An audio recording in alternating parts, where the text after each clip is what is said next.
What's going on YouTube? It's Maffu here, and I'm here to provide you the single biggest tip to succeed in Rise of Kingdoms. Before we get into the video, huge shout out to Halix. He sent me this picture on Discord the other day. He's been a founding member of the Maffu Rock YouTube channel, which I believe means he was one of my first members I had on my channel. I also want to shout out to Avampel here. Avampel sent me a screenshot here showing that he's in the top 0.2% of my viewers, and he watched 209 videos this year. That is insane, brother. Thank you so much for the support. We also got Angry QQ coming in here with the top 5 finish for my channel, just below Apocalypse Gaming. Thank you so much, QQ, for watching my channel. And last but not least, we got Woolen Biddler. Interesting name, but I was top 3 on his channel, just below Chisel Gaming, which is insane. Thank you so much for watching my channel. If you guys got one of these on your YouTube Wrapped, make sure you send me a screenshot of it, and I'll put you guys in my next video. Let's get back into the video. Now, Rise of Kingdoms is a game of choices, and there's a lot of choices in this game that might either hurt your account or help your account. And hopefully, by following this biggest tip, you will be able to help your account. And without further ado, the most important thing in Rise of Kingdoms is specialization.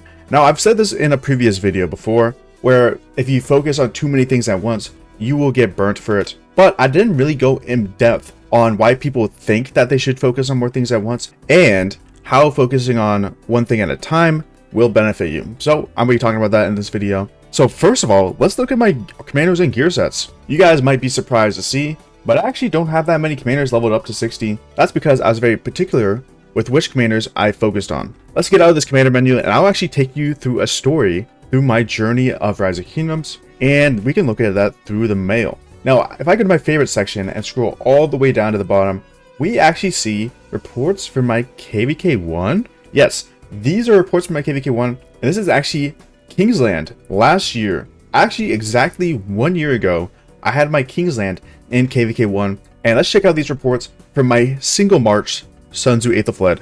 Now, if you guys have seen my account, I am a low spender in Rise of Kingdoms, kind of on the cusp of low spender and mid spender. And in KVK1, it was especially the case where I had around maybe like 20 million power entering KVK1, and I ran Sun Tzu 8th of Fled. Boom, here is the reports. We started off with a 2.5 million to 300,000, refreshed at 100,000 though. Second report, 1.5 million to 300,000, refreshed at 125, 1.7 million to 400,000, refreshed at 75,000 troops remaining, and so on and so forth. These reports look slightly worse because I have 0 troops remaining, which means my march died. Now, obviously, I did get poor reports as well, but alongside the bad reports, we got a ton of very, very solid reports in my KVK1, and that is due to the fact that I specialized. I went for one march. I did not put any gold heads into any commanders personally in KVK1. I didn't go into YSG or anything. I just ran Sun Tzu 8th of Fled.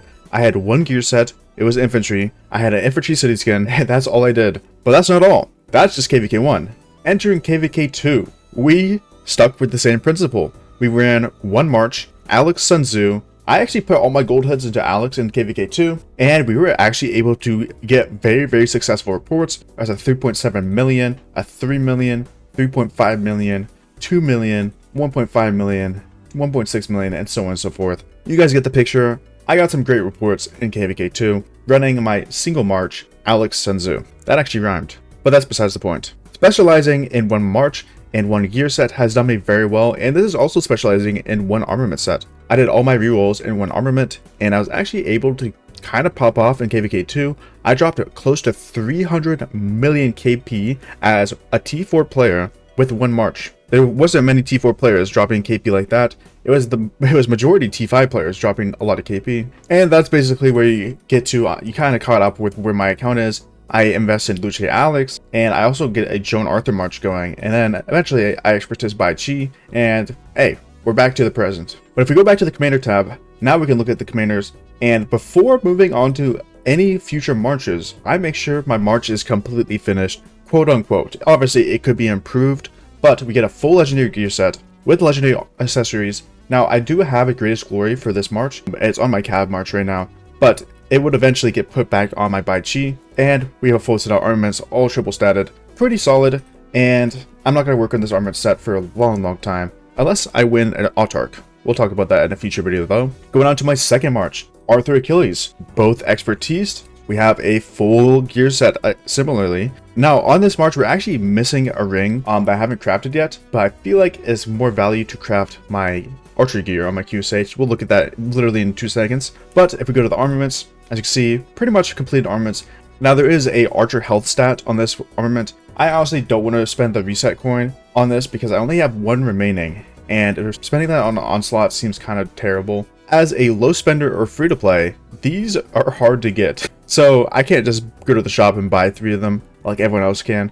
But we're going to be saving this for a future legendary inscription, and we're just going to stockpile them because I think my armaments are completely fine for now. And last but not least, our third march, which we're currently working on, and we won't move on to a new march until it's completely finished, but we're working on QSH. He's getting close to expertise. Gear set obviously needs a lot of work, but I'm saving up my materials for a big crafting stream. And armaments, this is where I really struggle. I'm really behind on my armaments. Now we do have some good inscriptions. We got assertive, we have daring, we have hunter. Very, very good inscriptions. The stats, on the other hand, are pretty terrible. This hunter is actually a cav triple stat, which I'll probably swap to a thrasher in the future. This top right one actually probably needs to be replaced, to be honest. No inscription. We'll look at that in a second though, when I get into KVK. And this bottom right one, pretty decent. I actually ended up re-rolling both the bottom left and bottom right to get triple stats on them. I did actually use a transmutation stone on this one because I don't think this one will be replaced for a very, very long time, and assertive is very good. So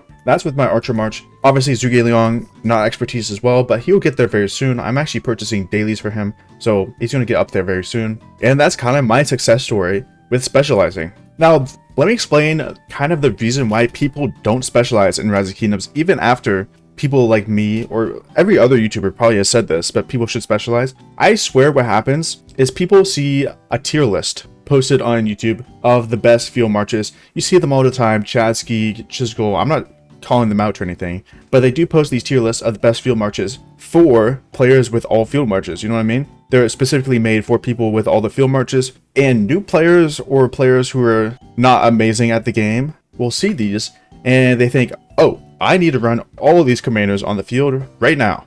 And they'll throw 10 gold heads into this one, 20 gold heads into this one. And eventually what's going to happen is they'll have invested probably like 600 gold heads into these like whatever 13 commanders or 12 commanders that people use at the best of the best. And then they don't have a single good commander to use on the field because all of them are like 5-1-1-1. If this is you, I'm calling you out. You know this is bad to do and you still do it. And then not only that, but they also craft like 3 or like 5 gear sets of blue and green equipment like it's going to do anything on the battlefield. People in this game have to specialize. If you guys have multiple sets of green and blue equipment and you're doing bad on the battlefield, I highly recommend dismantling that gear and crafting one legendary set of gear. Now I have been told that it's hard for people to get blueprints, which I kind of don't understand unless they're just not playing the game very much, because you do get a lot of blueprints for completely free playing like these events that pop up, such as Golden Kingdom.